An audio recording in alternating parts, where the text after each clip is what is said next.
Let me ask you to do something that some people who've sat in that chair find hard to do, and that's look at yourself. Is there a difference between Henry Marsh's vision, Henry Marsh's philosophy, and Henry Marsh's style? Or are these somehow connected? I'm guessing they're connected, but are they the same thing? No, there's a difference. What's the difference? There's a difference. What's your vision? A community where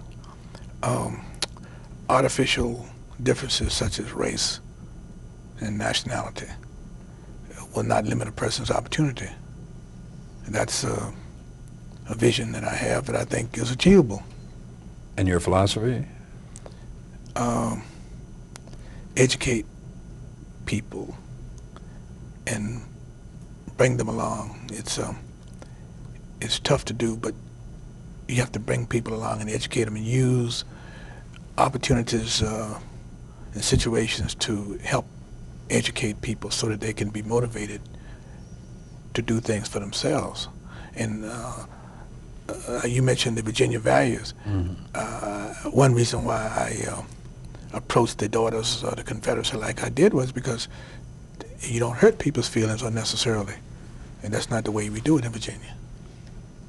So I'm saying, it's all connected, but they're different things. And what we have to learn as a people is that we have to earn freedom in every generation, and we have to earn it for ourselves. I mean, we have failed because we have not instilled in people the necessity to work for their freedom and to work for equality.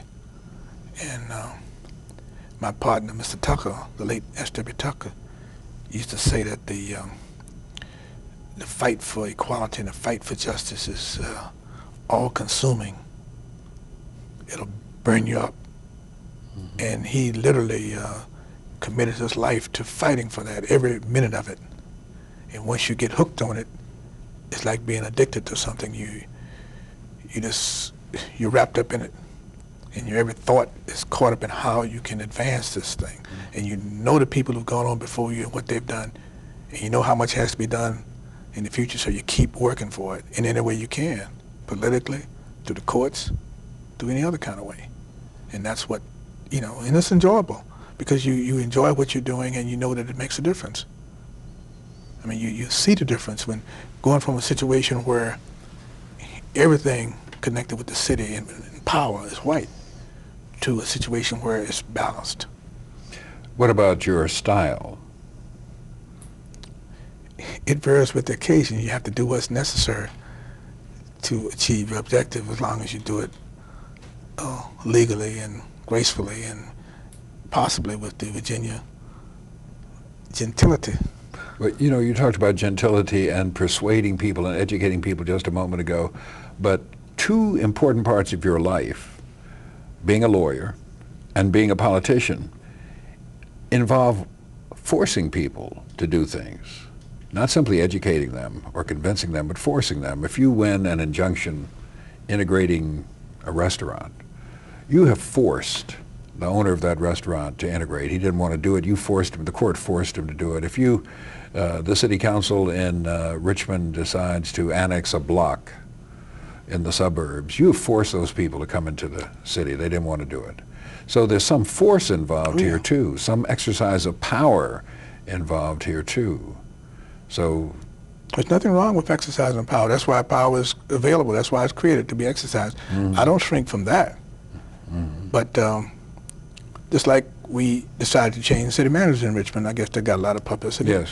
We did that with gentility. Mm-hmm. We could have gone to the meeting without any forewarning to him, called for a vote, somebody made a motion, and he would have been discharged summarily. And people would have said, well, that was rude, that was polite, that wasn't polite. We went to him privately and said, Bill, we think it's time for a change. 15 months we tried to put up with him. He was the manager that the white folks had who'd been working and testifying against us in court to keep us out of power. I persuaded my colleagues, let's keep him on. People will be more at ease. We can get more done. He's got to follow our policy. Well, he didn't. For 15 months, he tried to sabotage us. So I finally went to him. I could have fired him. I said, Bill, we're going to make a change. He said, well, when is it going to happen? I said, well, you set your own timetable. You know, take time, look around. Instead of him doing what he should have done, he went to the other folk and said, the blacks are going to fire me. So they called, sounded the alarm. They went to their friends in the black community. They called the press and raised hell. And they summoned me and my colleagues down for a meeting with the white leadership.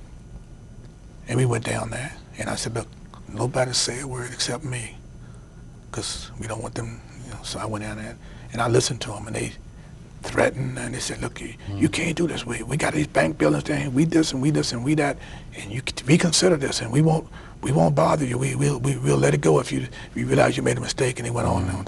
So when they finished, I said, is that it? They said, well, yeah. What do you got to say?